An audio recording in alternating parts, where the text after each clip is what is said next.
nabi al-karim sallallahu alayhi wa sallam. ó kọ́ tẹ́ pé òun kì í ṣe Aminullahi o níjọ́ tí mo wọ Markazi ẹnìkan ló kọ́ pé Aminullahi bàbá wa Sheikh Adamu wa tún ṣe pé Muhammad al-Amin ẹni wọn ò sì lóyà sínú ọgbà Markazi mẹ́rin ti yọ kó nù kọ́ mi ibi tí ti lọ wá Muhammad al-Amin Muhammad al-Amin ẹ dákun jẹ́ tẹ́lẹ̀ bẹ́ẹ̀ pé ń gbà mí ẹ má ṣe mistake ẹ̀ ń tọ́ kọ́ ń jọ̀hún bàbá wa tún ṣe tí bàbá àwọn ẹja máa pè. pèyẹ ni ìwò lóyà. tọ́ mo kí gbogbo òjókòó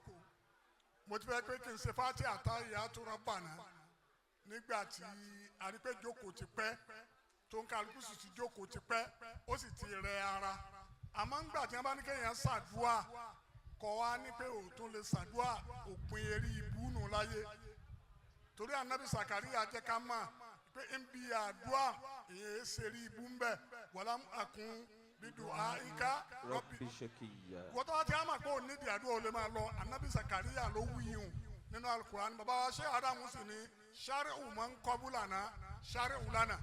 sẹ̀rí àti Sàkáríyà nù lọ́la lè ṣe rí búńbí àdúrà Olúwa ìjókòó tí àjókòó lọ́dún yìí ẹ má bínú pé nkẹ́ yẹ̀yẹ̀ gentlemen and ladies assalamu alaikum wa rahmatulahi wa barakatuh. wa aleykum salaam wa rahmatulahi wa barakatuh. àyàmá ni ladies and gentlemen àrìjálù kọ̀ wá múná mo fi ní gentlemen and ladies assalamu alaikum wa rahmatulahi wa barakatuh. wa aleykum salaam wa rahmatulahi wa barakatuh. tọ́ adúpẹ́ púpọ̀ fún Ọlọ́run. alhamdulillah. afa Yesaloonaka gbé wa débi oríire lónìí nítorí wọn ń ṣe ọjọ́ òbí lónìí bí baba lórílẹ̀ ṣiṣẹ́ wí kọ́dà èmi náà sá kúrò nílọrin ni mo sọ bẹ́ẹ̀ fún wa mo ní òde nílùú àwọn bàbá wa lórílẹ̀ amáyọ̀ wọn ti dídì wá pè mí wọ́n sì gbé yẹn dìde mo wá wo káàdì dé mo gbá onínìkíní afa Yesaloonaka mo ní mo ti wá Al-Ilory days dáadáa ìbá yẹ kí n lọ ti amáyọ̀ àmọ́ pẹ̀lú Yesaloonaka àṣẹṣẹ jàjà kan jàfẹ́lá jàǹjọ́ ní ọlọ́run wọn kọ̀ dágbére fún mi mo wá rí ìwọ̀n á kí ọba sọ ọ́ dìbínú àṣà parí rẹ̀ tí n bá wá Al-Ilory yóò ní à bóyá jà àjọ sí ń wọ́ya mo mí ni ẹ̀ kìí ṣe pé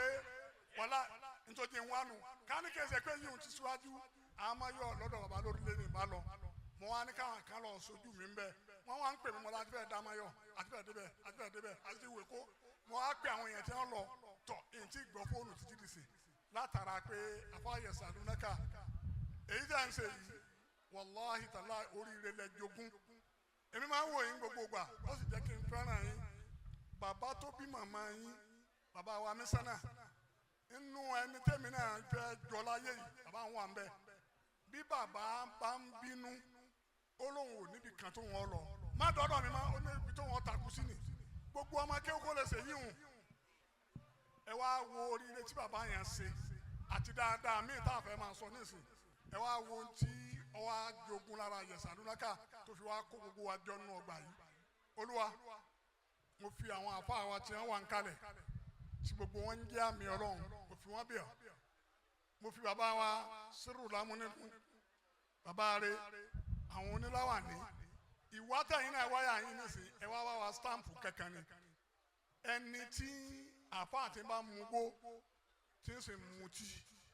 tó sì rò pé nìkankan ò rí wọn tó bá ti wá dójú agbó lé gbó àti ọtí wọn yóò sá máa wí gbogbo nǹkan kí nǹkan káàkiri mọ́ra ó ti yóò òun kí ń sọ gbogbo ọ̀rọ̀ tí ń sọ ẹ̀yin wá stampu ọ̀rọ̀ pé ọmọ aláàdì wá ní rí èèyàn rẹ láyé yìí nílẹ̀ ni àpọ́nlé láyé yìí tí wọ́n bá bí re ọ̀rọ̀ rẹ ní ọmọ jáde lẹ́nu rẹ̀ gbogbo ẹni bú láyé ìtọ́pá àti wọn bí ọ̀dà òun náà dá fúnra rẹ̀ ọ̀rọ̀ bú náà lẹ́ẹ̀ máa bá lẹ́nu rẹ̀ tá a nábì sí ni man kana yuminu billahi wal yawmil akhir falyaqul khayran aw liyasmut wà burú ni wọ́n wá ń sọ jáde Olúwa má bà tí ń jẹ́ bàbá wa Sírù bàbá Lámúníkún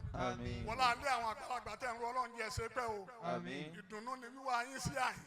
kò sí ní maleri yín alibarika ta nabi Muhammad afa Yesaloonaka mo fi gbogbo àwọn afa wa Markazi àti bàbá wa Lágége mo fi wọn ṣàdúrà fún ọ ẹ̀mí rẹ̀ ogun jù báyìí lọ oore rẹ̀ ó tún kọ́ jù báyìí lọ oore rẹ̀ ó tún kọ́ jù báyìí lọ Ọlọ́run ṣe bẹ́ẹ̀ kárí gbogbo àwa náà tá a ṣe sùúrù látàárọ̀ Ọlọ́run ò ní yọ ẹnìkan kan lẹ̀ àdúrà tí ń fi parí àdúrà òun náà ni Sheikh Abdul Qodir qaddasallahu sirrahu ó fi nǹkan mẹ́rin ó fi bẹ Ọlọ́run ó sì fi béèrè nǹkan méjì òun náà ló sì tóbi tí gbogbo ń kálukú wọn tá à ń tí ì rí bẹ́ẹ̀ dé àmọ́ tọ́lọ́ ń bá gbà èèyàn máa kíra rẹ̀ kú oríire títí dídọ́ gbẹ̀ndẹ̀ àlùkìyàmá Sheikh Abdul Qodir tí ń bá ń sọ ọ̀rọ̀ àwọn onílàákàyè wọn ní làwùrúbìtọ̀ ṣaitanu bihadarati ila taba wàlà òṣùbà kàlámù ala sọ́kàrà làdàbà tí Sheikh Abdul Qodir bá ń sọ̀rọ̀ ọ̀rọ̀ rẹ̀ ọmọ kàyé tí wọ́n bá dé èṣù lókun tó bá déwájú Sheikh Abdul Qodir yóò lóun ò ṣe òun ó túbá ọ̀rọ̀ Sheikh Abdul Qodir tó nípa ní tí wọ́n bá dá sórí àpáta yẹn ọ̀fọ̀ òun lọ́wọ́ ní àdúrà yìí ó ní as'aluka bi jamalil izza wa jalalil hayba wa izzatil qudra wa jabarutil azama ẹ̀wọ̀n kàmẹ́rẹ̀ rẹ̀ o wá fi béèrè nǹkan méjì ó ní antaji alana min ibadika salihin kọ̀ wá dàdú mẹ́ èèyàn lè jẹ́ ìbádùn Ọlọ́run tó dáa ò ní ráyé lò gbogbo ohun tí Yesaloonaka ń ṣe yìí ò ní rí ṣe ọ máa tẹ́ káàkiri ebi ó sì máa pọ̀ àmọ́ lọ́dọ̀ Ọlọ́run ẹrù rẹ̀ ni ọ Sheikh Abdul Qodir ló wọ́n fẹ́ yín o ó ní alladhina la khawfun alayhim wala hum yahzanun Olúwa as'aluka bi jamalil izza آمين wa jalalil hayba آمين wa izzatil qudra آمين wa jabarutil azama آمين an taj'alana min ibadika salihin آمين alladhina la khawfun alayhim wala hum yahzanun آمين gbogbo àwọn tó náwó lọ́kùnrin àti lóbìnrin inna atayna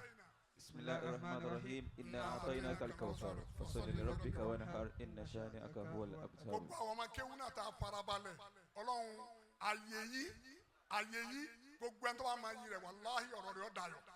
ibi tí mo jókòó sínú mo sọ fún àfa Yesaloonaka àfa tí ń dúró de njọ́ náà nínú àwẹ̀ walanatullahi alal kadhibin wọn á jókòó síbẹ̀ wọn náà àwọn ọgbà yìí mo wá béèrè kankan lọ́dọ̀ Ọlọ́run mo wá ń ka asmaul husna mo kọjú sí mọ́sálásí mo ka ọgọ́rùn-ún àkọ́kọ́ mo tún tún kà lẹ́ẹ̀kejì ń ka ọgọ́rùn-ún ẹlẹ́ẹ̀kẹta lọ́ba yìí dé kọ́ọ̀lù kan wọlé láti àbúrọ̀dù ni ntí mi ń tọrọ yẹn tẹ̀mí pẹ̀lú ẹni yẹn ọjọ́ sọ ó sì ní o ti délẹ̀ nísìn.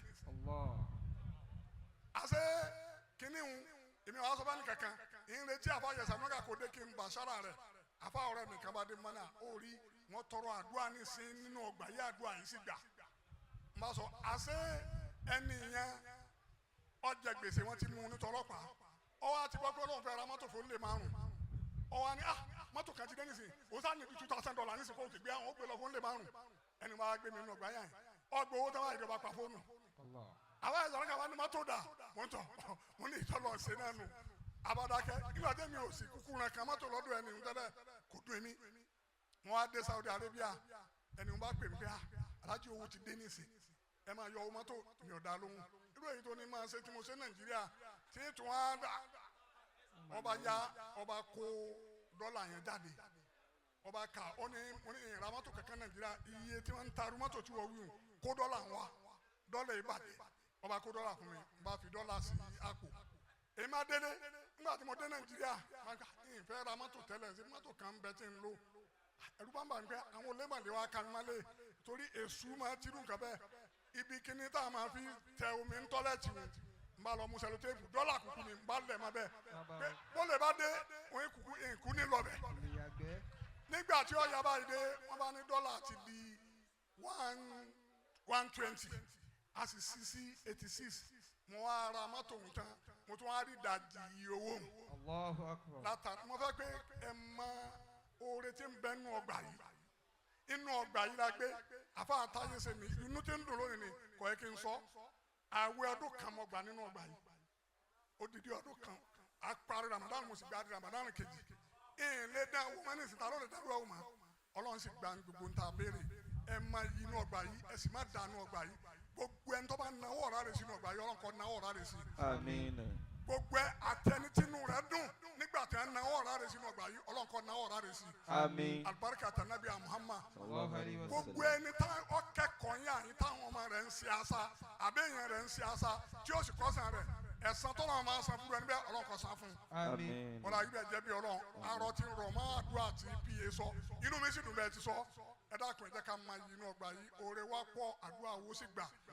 Fatiha attahiyatu rabbana bismillahir الرحمن الرحيم الحمد لله رب العالمين الرحمن الرحيم مالك يوم الدين إياك نعبد وإياك نستعين اهدنا الصراط المستقيم صراط الذين أنعمت عليهم غير المغضوب عليهم ولا الضالين. آمين. التحيات لله الزاكيات لله الطيبات صلوات لله. السلام عليك أيها النبي ورحمة الله وبركاته. السلام علينا وعلى عباد الله الصالحين. وفي الآخرة حسنة وقنا عذاب النار. سبحان ربك رب العزة عما يصفون وسلام على المرسلين والحمد لله. أوصل سلام لعلي سلام بدار سلام تحيات وسلام. لا إله إلا الله. الله